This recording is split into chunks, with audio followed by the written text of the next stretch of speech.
ఓం శాంతి 25/6/2026 మధురమైన పిల్లలు, పావనంగా అయ్యేందుకు ఒకే ఒక ఉపాయం తండ్రి స్మృతి. స్మృతి విషయంలో చేసే శ్రమే అంతిమంలో పనికొస్తుంది. ప్రశ్న: సంగమంలో ఏ తిలకాన్ని దిద్దుకున్నట్లయితే స్వర్గరాజ్యం యొక్క తిలకం లభిస్తుంది? జవాబు: సంగమంలో ఈ తిలకాన్ని దిద్దుకోండి. ఆత్మనైన నేను బిందువును, నేను శరీరాన్ని కాదు. లోపల ఇదే అభ్యాసాన్ని చేస్తూ ఉండండి. నేను ఆత్మను, నేను తండ్రి నుండి వారసత్వాన్ని తీసుకోవాలి. బాబా కూడా బిందువు, నేను కూడా బిందువును. ఈ తిలకంతో స్వర్గరాజ్యం యొక్క తిలకం ప్రాప్తిస్తుంది. బాబా అంటున్నారు, నేను గ్యారంటీ ఇస్తున్నాను, మీరు స్మృతి చేసినట్లయితే అర్ధకల్పం కోసం ఏడవడం నుండి విముక్తులైపోతారు. ఓం శాంతి. ఆత్మనైన నేను తండ్రిని తప్పకుండా స్మృతి చేయాలి అనే చింత ఉండాలి. అప్పుడే పావనంగా అవ్వగలరు. శ్రమ అంటూ ఉంటే అది ఇదే. కాని పిల్లలు అంతగా శ్రమించలేకపోతున్నారు. మాయ చాలా ఇబ్బంది పెడుతుంది.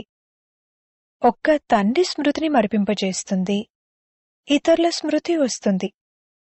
తండ్రిని లేక ప్రియుణ్ణి స్మృతి చేయరు. ఇటువంటి ప్రియుణ్ణైతే తక్కువలో తక్కువ 8 గంటలు స్మృతి చేసే సేవ చేయాలి. అనగా ప్రియునికి స్మృతి చేసే సహాయాన్ని అందించాలి. అనగా పిల్లలు తండ్రిని స్మృతి చేయాలి. ఇదే చాలా గొప్ప శ్రమ. గీతలో కూడా మన్మనాభవ అనుంది. తండ్రిని స్మృతి చేస్తూ ఉండండి. లేస్తూ, కూర్చుంటూ, నడుస్తూ, తిరుగుతూ ఒక్క తండ్రినే స్మృతి చేస్తూ ఉండండి. ఇంకేమీ చేయనవసరం లేదు. అంతిమంలో ఈ స్మృతే పనికొస్తుంది. స్వయాన్ని అశరీరి ఆత్మగా భావించండి. ఇప్పుడు మనం తిరిగి వెళ్ళాలి. ఈ విషయంలో చాలా శ్రమ చేయాలి. ఉదయాన్నే స్నానం మొదలైనవి చేసుకుని ఏకాంతంలో మేడపైన లేదా హాల్లోకొచ్చి కూర్చుండిపోండి. ఎంత ఏకాంతం ఉంటే అంత మంచిది. సదా ఇదే ఆలోచన చేయండి. నేను తండ్రిని స్మృతి చేయాలి. తండ్రి నుండి పూర్తి వారసత్వాన్ని తీసుకోవాలి. ఈ శ్రమను ప్రతి 5000 సంవత్సరాల తర్వాత మీరు చేయాల్సి ఉంటుంది. సత్య, త్రేత, ద్వాపర, కలియుగాలలో ఎక్కడా కూడా మీరు ఈ శ్రమను చేయవలసిన అవసరం ఉండదు. ఈ సంగమంలోనే తండ్రి మీకు చెప్తున్నారు, నన్ను స్మృతి చేయండి. అంతే. నన్ను స్మృతి చేయండి అని తండ్రి చెప్పే వేళ ఇదే. తండ్రి రావడం కూడా సంగమంలోనే వస్తారు. ఇంకెప్పుడూ తండ్రి రారు. మీక్కూడా నంబర్వార్ పురుషార్థానుసారంగా తెలుసు. చాలామంది పిల్లలు తండ్రిని మర్చిపోతారు. అందుకే చాలా మోసపోతారు. రావణుడు చాలా మోసకారి. అతను అర్ధకల్పం యొక్క శత్రు. అందుకే తండ్రి అంటారు, రోజు ఉదయాన్నే లేచి విచారసాగర మంథనం చేయండి. మరియు ఈ విధంగా చాట్ పెట్టుకోండి, నేనెంత సమయం తండ్రిని స్మృతి చేశాను, ఎంత తుప్పు తొలగి ఉంటుంది. అంతా స్మృతిపైనే ఆధారపడి ఉంది. తమ పూర్తి వారసత్వాన్ని పొందేందుకు పిల్లలు పూర్తిగా ప్రయత్నించాలి. నరుని నుండి నారాయణునిగా అవ్వాలి. ఇది సత్యమైన సత్యనారాయణుడి కథ. భక్తులు పౌర్ణమి రోజున సత్యనారాయణుడి కథను చెప్పుకుంటారు. 16 కళల సంపూర్ణులుగా అవ్వాలని ఇప్పుడు మీకు తెలుసు. సత్యమైన తండ్రిని స్మృతి చేసినట్లయితేనే ఆ విధంగా అవుతారు. తండ్రి శ్రీమతాన్ని ఇచ్చేవారు. తండ్రి అంటారు, గృహస్థంలో ఉండండి, వ్యాపార వ్యవహారాలు మొదలైనవి ఏవైనా చేసుకోండి. తండ్రిని తప్పకుండా స్మృతి చేయాలి మరియు పావనంగా అవ్వాలి. అంతే. స్మృతి చేయకపోతే ఎక్కడో ఒక చోట రావణుడి వల్ల మోసపోతూ ఉంటారు. అందుకే స్మృతి అనే ముఖ్యమైన విషయాన్ని అర్థం చేయిస్తున్నారు. శివ్ బాబాను స్మృతి చేయాలి. దేహసహితంగా దేహం యొక్క సంబంధీకులు ఎవరైతే ఉన్నారో వారిని మరచి స్వయాన్ని ఆత్మగా నిశ్చయం చేసుకోండి. తండ్రి పదే పదే అర్థం చేయిస్తున్నారు. స్వయాన్ని ఆత్మగా భావిస్తూ తండ్రిని స్మృతి చేయండి. లేదంటే అంతిమంలో చాలా చాలా పశ్చాత్తాపడతారు, చాలా మోసపోతారు. ఎంత గట్టిగా చెంపదెబ్బ తగులుతుందంటే మాయ పూర్తిగా నల్లముఖం చేసేస్తుంది. తండ్రి తెల్లముఖంగా తయారు చేయడానికి వచ్చారు. ఈ సమయంలో అందరూ ఒకరి ముఖాన్నొకరు నల్లగా చేస్తూ ఉంటారు. తెల్లగా తయారు చేసేవారు ఒక్క తండ్రి మాత్రమే. వారి స్మృతితో మీరు తెల్లగా స్వర్గానికి యజమానులుగా అవుతారు. ఇదున్నదే పతిత ప్రపంచం. తండ్రి పతితులను పావనంగా తయారు చేయడానికే వస్తారు. ఇకపోతే మీ వ్యాపార వ్యవహారాలు మొదలైన వాటితో బాబాకి ఎటువంటి సంబంధం లేదు. శరీర నిర్వహణార్థం మీరు ఏం చేయాల్సి ఉంటే అది చేయండి. తండ్రి అయితే కేవలం మన్మనాభవాన్ అంటారు. మేము పావన ప్రపంచానికి యజమానులుగా ఎలా అవ్వాలి అని మీరంటారు కూడా. తండ్రి అంటారు, కేవలం నన్ను స్మృతి చేయండి, అంతే. పావనంగా అయ్యేందుకు ఇంకే ఉపాయం లేదు. దానపుణ్యాలు మొదలైనవి ఎన్ని చేసినా కాని, ఎంత కష్టపడినా కాని, నిప్పులపై అటు ఇటు నడిచినా కాని, ఒక్క తండ్రి స్మృతి తప్ప ఇవేవీ ఉపయోగపడవు. ఇది చాలా సింపుల్ విషయం. దీనిని సహజ యోగమని అంటారు. మిమ్మల్ని మీరు ప్రశ్నించుకోండి, నేను నా మధురాతి మధురమైన బాబాను రోజంతట్లో ఎంత స్మృతి చేశాను. నిద్రలోనైతే ఏ పాపమూ జరగదు, అశరీరిగా అయిపోతారు. ఇకపోతే పగలు చాలా పాపాలు జరుగుతూ ఉంటాయి. అంతేకాక పాత పాపాలు కూడా చాలా ఉన్నాయి. స్మృతి విషయంలో శ్రమ చేయాలి. ఇక్కడికొచ్చినప్పుడు ఈ శ్రమను చేయాలి. బయటి వ్యర్థ సంకల్పాలను సమాప్తం చేయండి. లేకపోతే వాయుమండలాన్ని చాలా పాడు చేస్తారు. ఇంటి గురించి, పంట పొలాల గురించి ఆలోచనలు నడుస్తూ ఉంటాయి. ఒక్కోసారి పిల్లలు గుర్తుకొస్తారు, ఒక్కోసారి గురువు గుర్తుకొస్తారు. సంకల్పాలు నడుస్తూ ఉన్నట్లయితే వాయుమండలాన్ని పాడు చేస్తారు. శ్రమ చెయ్యని వారు విఘ్నాలు కలిగిస్తూ ఉంటారు. ఇవి చాలా సూక్ష్మమైన విషయాలు.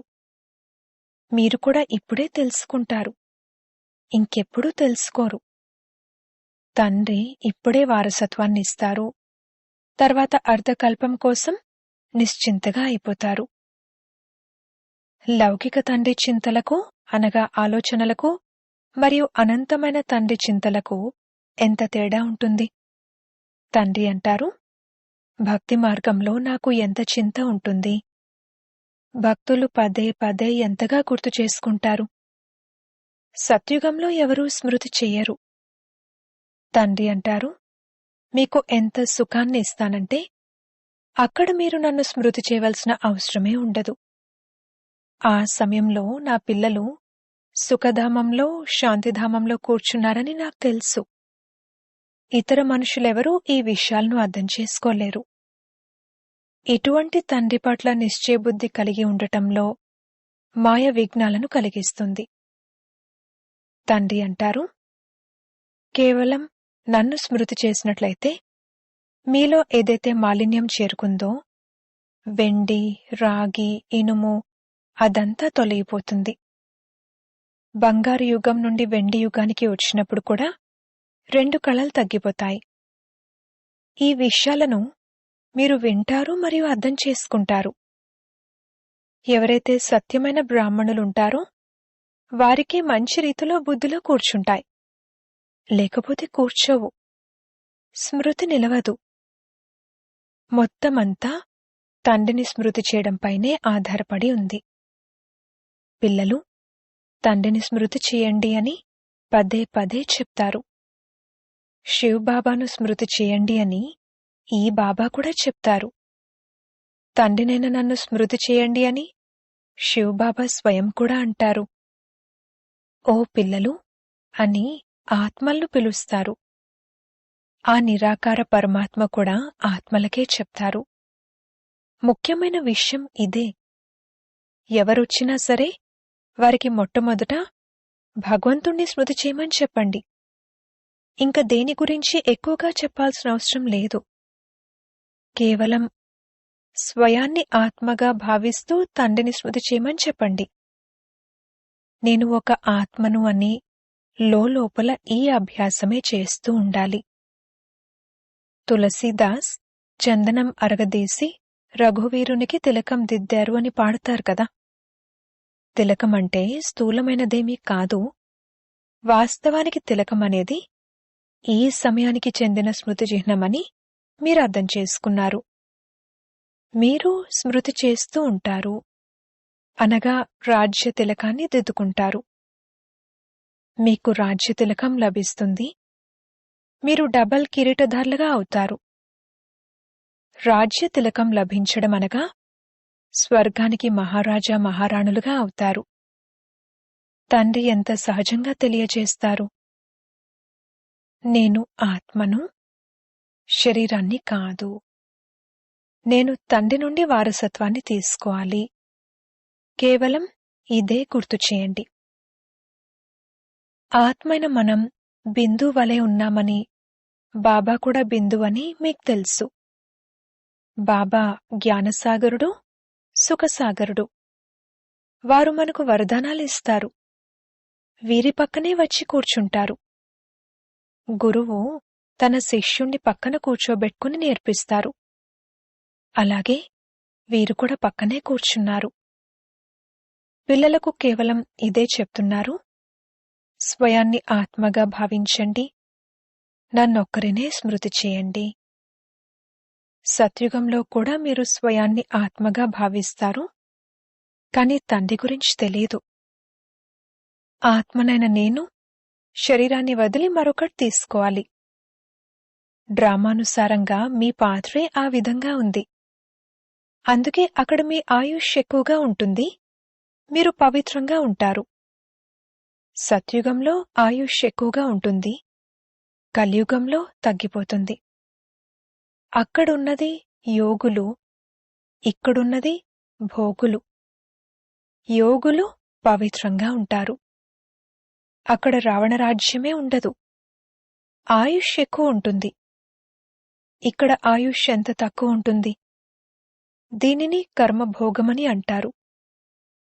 అక్కడెప్పుడూ అకాల మృత్యువులు సంభవించవు. తండ్రి అంటారు, తండ్రిని గుర్తించారు కనుక శ్రీమతంపై నడవండి. ఒక్క తండ్రిని స్మృతి చేయండి. స్వయాన్ని ఆత్మగా భావించండి. మనం ఇప్పుడు వెళ్ళాలి. ఈ శరీరాన్ని విడిచిపెట్టాలి. మిగిలిన సమయాన్ని సేవలో వినియోగించాలి. పిల్లలైన మీరు చాలా పేదవారు. అందుకే తండ్రికి దయ కలుగుతుంది. వృద్ధ మాతలు, కుబ్జలు మొదలైన వారికి ఏ కష్టం ఇవ్వరు. వృద్ధ మాతలను కుబ్జా అని అంటారు. తండ్రిని స్మృతి చేయండి అని వృద్ధ మాతలకు అర్థం చేయించడం జరుగుతుంది.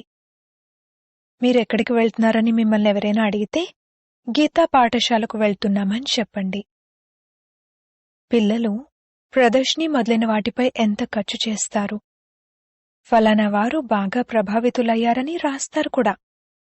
కాని బాబా అంటారు, తప్పకుండా ఈ సమయంలో అనంతమైన తండ్రి ఈ బ్రహ్మతనులోకి వచ్చి ఉన్నారు, వారి నుండే స్వర్గవారసత్వం లభిస్తుంది అని రాసేవారు ఒకరు కూడా లేరు.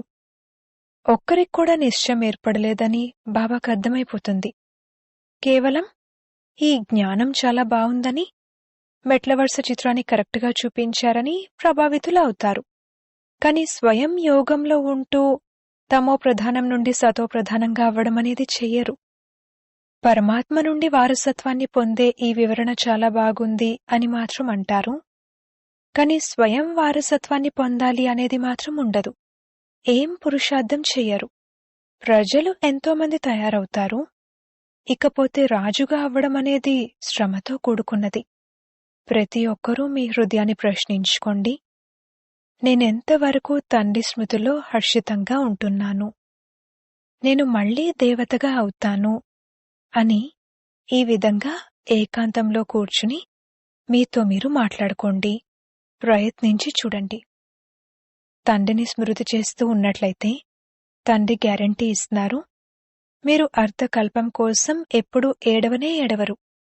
ఇప్పుడు మీరంటారు, బాబా వచ్చి మాయా రావణుడిపై మాకు విజయాన్నిప్పిస్తున్నారు. ఎవరు ఎంత శ్రమించినా అది స్వయం కోసమే చేసుకుంటారు. తర్వాత మీరు కొత్త ప్రపంచంలోకొస్తారు.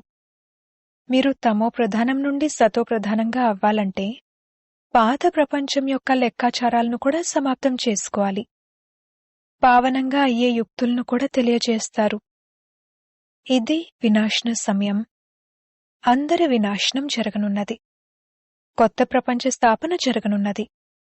మనం ఈ మృత్యులోకంలో ఈ శరీరాన్ని వదిలి మళ్లీ కొత్త ప్రపంచమైన అమరలోకంలోకి వెళ్తామని మీకు తెలుసు. మనం కొత్త ప్రపంచం కోసమే చదువుకుంటున్నాము. భవిష్యత్తు కోసం చదివించే ఇటువంటి పాఠశాల ఇంకేదీ లేదు. ఎవరైతే చాలా దానపుణ్యాలు చేస్తారో వారు రాజుల వద్ద జన్మ తీసుకుంటారు. గోల్డెన్ స్పూన్ ఇన్ మౌత్, నోటిలో బంగారు చెంచా అని అంటారు.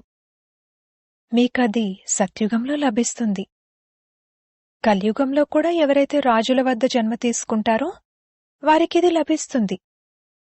అయినా ఇక్కడైతే అనేక రకాల దుఃఖాలుంటాయి. మీకైతే భవిష్య 21 జన్మల కోసం ఎటువంటి దుఃఖం ఉండదు. ఎప్పుడూ అనారోగ్యం పాలవ్వరు. స్వర్గంలో గోల్డెన్ స్పూన్ ఉంటుంది. ఇక్కడి రాజ్యం అల్పకాలికమైనది. మీదే 21 జన్మల కోసం ఉంటుంది. బుద్ధిని మంచి రీతిలో ఉపయోగించాలి. తర్వాత అర్థం చేయించాలి. భక్తి మార్గంలో రాజులుగా అవ్వలేరని కాదు. ఎవరైనా కాలేజ్ లేదా హాస్పిటల్ నిర్మించినట్లయితే వారికి కూడా ప్రతిఫలం లభిస్తుంది. హాస్పిటల్ నిర్మించినట్లయితే మరుసటి జన్మలో మంచి ఆరోగ్యం లభిస్తుంది. వీరికి జీవితకాలంలో జ్వరం కూడా రాలేదు అనంటారు కదా. దీర్ఘాయుష్ ఉంటుంది. దానాలు మొదలైనవి చాలా చేసినట్లయితే, హాస్పిటల్ మొదలైనవి నిర్మించినట్లయితే ఆయుష్ పెరుగుతుంది. ఇక్కడైతే యోగంతో మీరు సదా ఆరోగ్యవంతులుగా ఐశ్వర్యవంతులుగా అవుతారు. యోగంతో మీరు 21 జన్మల కోసం ఆరోగ్యాన్ని పొందుతారు. ఇదైతే చాలా పెద్ద హాస్పిటల్, చాలా పెద్ద కాలేజ్. తండ్రి ప్రతి విషయాన్ని మంచి రీతిలో అర్థం చేయిస్తారు. తండ్రి అంటారు, ఎవరికెక్కడ ఆనందం కలిగితే, మనసుకు ఎక్కడ నచ్చితే అక్కడికి వెళ్లి చదువుకోవచ్చు. మా సెంటర్కు రావాలి, వారి వద్దకెందుకు వెళ్తున్నారు అని అనకూడదు. ఎవరికి ఎక్కడ నచ్చితే అక్కడికి వెళ్ళొచ్చు. విషయమైతే ఒక్కటే. మురళి అయితే చదివి వినిపిస్తారు. ఆ మురళి ఇక్కడి నుండే వెళ్తుంది. అయితే కొంతమంది విస్తారంగా మంచిగా అర్థం చేయిస్తారు. కొంతమంది కేవలం చదివి వినిపిస్తారు. భాషణ చేసేవారు మంచి సవాళ్లు విసురుతూ ఉండొచ్చు. ఎక్కడ భాషణ చేసినా సరే మొట్టమొదట ఇదే చెప్పండి. శివబాబా చెప్తున్నారు, స్వయాన్ని ఆత్మగా భావిస్తూ తండ్రినైన నన్ను స్మృతి చేసినట్లయితే మీ వికర్మలు వినాశనమవుతాయి మరియు పావనంగా అయ్యి పావన ప్రపంచానికి యజమానులుగా అవుతారు. ఎంత సహజంగా అర్థం చేయిస్తారు. అచ్చా, మధురాతి మధురమైన సికిల్లదే పిల్లలకు మాతాపిత బాప్దాదాల ప్రియ స్మృతులు మరియు గుడ్ మార్నింగ్. ఆత్మిక పిల్లలకు ఆత్మిక తండ్రి నమస్తే. ధారణ కొరకు ముఖ్య సారము. మొదటి పాయింట్, బయటి వ్యర్థమైన ఆలోచనలు వదిలి ఏకాంతంలో కూర్చుని స్మృతి విషయంలో శ్రమించాలి. ఉదయాన్నే లేచి విచారసాగర మంథనం చేయాలి మరియు తమ చార్ట్ను చూసుకోవాలి. రెండవ పాయింట్, ఎలాగైతే భక్తిలో దాన పుణ్యాలకు మహత్వం ఉందో అలా జ్ఞాన మార్గంలో స్మృతికి మహత్వం ఉంది. స్మృతితో ఆత్మను సదా ఆరోగ్యవంతంగా, ఐశ్వర్యవంతంగా చేసుకోవాలి.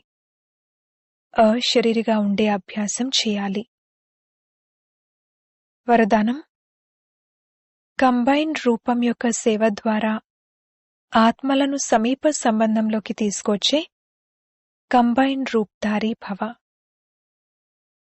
కేవలం శబ్దం ద్వారా సేవ చేయడంతో ప్రజలు తయారవుతున్నారు. కానీ శబ్దానికి అతీతమైన స్థితులై శబ్దంలోకి రండి. అవ్యక్త స్థితి మరియు శబ్దం, ఈ కంబైన్డ్ రూపంలోని సేవ వారసులను తయారు చేస్తుంది. శబ్దం ద్వారా ప్రభావితులయ్యే ఆత్మలు అనేక శబ్దాలు విని రావడం వెళ్లడం చేస్తారు. కాని కంబైన్డ్ రూపధారులుగా అయి ఈ కంబైన్డ్ రూపపు సేవ చేసినట్లయితే ఆ ఆత్మలపై ఏ రూపం యొక్క ప్రభావము పడదు. స్లోగన్: సాధనాల వెనక అనంతమైన వైరాగ్య వృత్తి యొక్క సాధనను మర్జ్ అవ్వనివ్వకండి. అవ్యక్త ప్రేరణలు: సదా హర్షితంగా ఉండేందుకు మీ నేచర్ను సరళంగా తయారు చేసుకోండి. సహనశీలురుగా అవ్వండి. సహనశీలత కల పిల్లలెవరైతే ఉన్నారో వారు తమ సహనశీలతా శక్తితో ఎటువంటి కఠోర సంస్కారాలు కలవారినైనా, ఎటువంటి కఠిన కార్యాలనైనా శీతలంగా చేసేస్తారు మరియు సహజం చేసేస్తారు. సహనశీలతా గుణం కలవారు గంభీరంగా ఉంటారు మరియు లోతుల్లోకి వెళ్తారు. వారెప్పుడూ గాబరా పడరు. లోతుల్లోకి వెళ్లి సఫలతను ప్రాప్తి చేసుకుంటారు. ఓం శాంతి.